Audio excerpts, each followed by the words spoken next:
Hey everyone, welcome back to CryptoCache. Thank you so much for joining me here. Hope you're having a great day. Let's take another look here again at Dogecoin, see what's going on. It's been a few weeks since we covered this last, so we're gonna have to clean up the charts. Keep in mind, I'll go ahead and post a playout chart here on Twitter, Telegram, and Discord. Looks a little something like this when we're done analyzing here, or analyzing, what the hell? Anyways, conversation for another day. We don't need to break down word choice. What we want to look at here is a breakdown of the backend data and kind of see what's going on. So Dogecoin, oops, hold on, baby. Here we go. Let's just refresh, hope it comes back to normal. And what we want to look at is the liquidation data on the back end, kind of see what's going on here and recognize, hey, where's this coin's going to go? What's the deal? And just kind of help understand general best practice and big picture. So when we do look at liquidation, we want to recognize that these are usually specific resistances and support levels that people place their stop loss at. That's why liquidation occurs there. So we look here, we got some longs here with some liquidation events at about 10 cents even, 10.3 actually, 10.3. Then we got 11 cents even or above 11.1 for some recent shorts. But most of the shorts got smashed here recently with the most recent increase.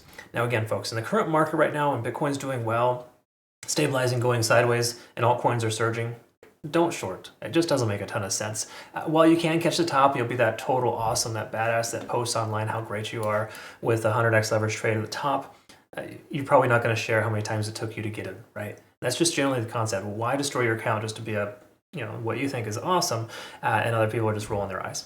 At least people like me, because I don't prefer to follow people like that. In fact, I don't follow anyone, but if I were to, I would say that would probably be the lowest point for me, right?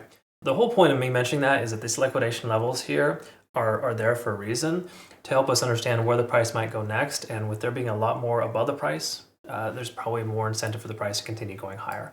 That's just generally the consensus. Now on the back end data, that tells us a lot. For right now though, on the daily, we also have a pretty good situation here. This is very present in a lot of coins right now. We look at the moving averages, we can see we're above the 20 and the 50-day SMA. Those are extremely important areas of consideration, or more important, being above that level is super healthy, okay? Now again, we got this descending trend. I'll clean up the charts here later, but we have officially broken free from this descending trend line and essentially performed a bullish backtest here to fill a majority of this fair value gap. So those are all very positive signs, right? Because we've swept this lower level of liquidation. We've filled that fair value gap. Basically, these when you see a fair value gap, it just means the price moved up too fast and that there's a lot of profit to be taken. So we've revisited this section twice now, so we could potentially even be seeing a double bottom.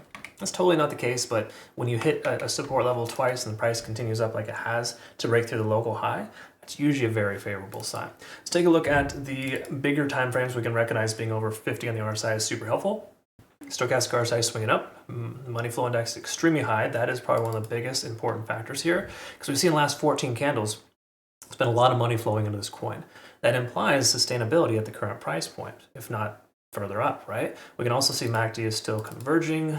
Trend strength index is high. There's a lot of reasons why we're in really, really good shape here with this coin. Okay. Now again, that can change on a whim. Bitcoin could pull back and Dogecoin will, probably with it. But we have broken free from this 0.618 fib level. Let's tighten this up a little bit here.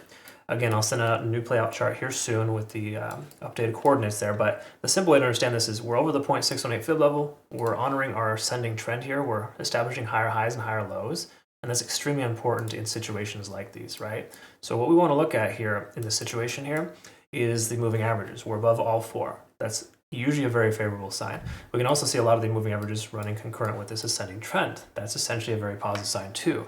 Now again, as soon as we break below the trend line doesn't mean this trend is over. It just implies that we got to recalibrate and see if there's potential for a pullback. Between now and then, the price will go up and down, but as long as we honor this higher low pattern, we are still in a bullish trend, and shorting into that makes no sense, right? That's just generally how it works. And I gotta reiterate that multiple times in my videos, because some people don't fully get that and understand it.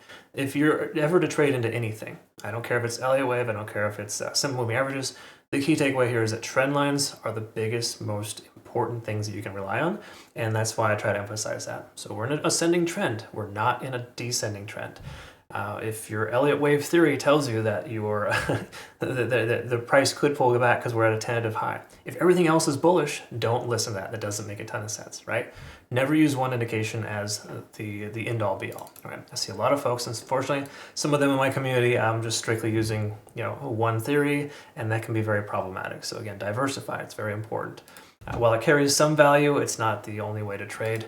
Risk management is one thing, but trading is a whole nother beast. Okay, speaking of beast here, I want to congratulate some community members here for some awesome profits here on our Premium Plus. It does look like we are entering some shorts here with our ICP. This is an automated trading bot that I have.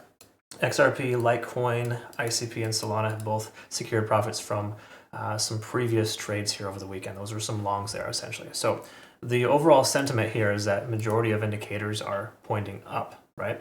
Short-term indicators, those are day trades, of course, keep in mind, they're indicating that the price may pull back in the short term, but the macro is still very strong. Please recognize that. We do have a fair value gap here that just got created for this last little pump. So again, hypothetically, things go the way that they should. We'll see the price come back down here, bounce off 0.618, honor the ascending trend line, and go from there. So I'm going to set an alert here at this local fib level and maybe consider a long at that point, because that would be a perfect consideration. We'd be honoring our ascending trend, we'd be slowly consolidating downwards, and we'd be bouncing off a local support and more local high, which is essentially the new support level.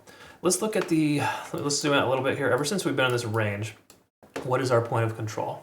And generally the point of control, folks, is just like the volume for the coin, where you see the most amount of volume accumulation, and that's roughly about 10.5. So 10.5 is that new support. That's right there at 0.618 fib. Okay, that's fantastic. So those are all really good positive contributing signs. We look at the hourly here, and if we take a look at Ichimoku, we can recognize that we are essentially above the cloud. Conversion line is above the baseline, lagging spends free and clear. That's 3 out of 3 reasons to go ahead and consider a long position. So far we've identified every single time frame has a very, very good overall trend. Bitcoin's maintaining its range very well, by the way. Granted, this is a weekend, so please understand that. But if we can maintain this range, we'll probably see a breakout to the upside with a bullish type of rectangle. And if you're not familiar, I have chart patterns in here. This is specifically a very, very good chart pattern. It's almost 80% probability of breakout if we retest that upper range a couple more times, or just say one more time, we're due to breakout. Keep in mind, double tops can occur. That can also be a resistance. That kind of conflicts a little bit. With everything else being bullish, there's no reason to consider a short. Unless it's a tight short and you watch it close, right? That's generally the concept.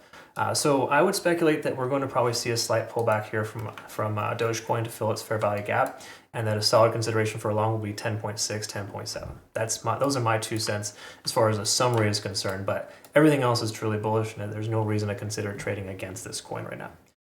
Okay, again, so that's kind of where we're at there overall. Pretty good.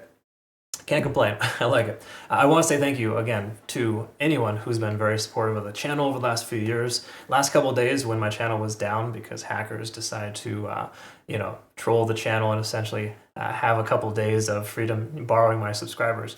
I got so much support and so much love and just appreciation from everyone. So just know it's right back at you. You are what makes my life a lot better, and my job is just an awesome job to be able to interact with cool people like you every day. So thanks again so much. Appreciate that. If you do want to be part of our Discord community, jump on over to Twitter, Telegram, Discord. Link down below. CryptoCache.tech is a site, and we have a lot of resources there. Been providing trade alerts here with my coins that we take trades with. This is a newer option that is available for all members, so be sure to check that out, and those inevitably become these Premium Plus trade results. Took some nice profits from Solana recently here, 68%, and then I think AVAX short recently. Been a light week for us, honestly, with trades, just based on me being down with the YouTube channel, but more importantly, it was Fed meeting. You don't really trade into that. Anyways. All right, folks, thanks again so much for your time. I look forward to seeing you in the next one. Have a great rest of the day. Don't forget to hit the like button. We'll see you soon. Take care.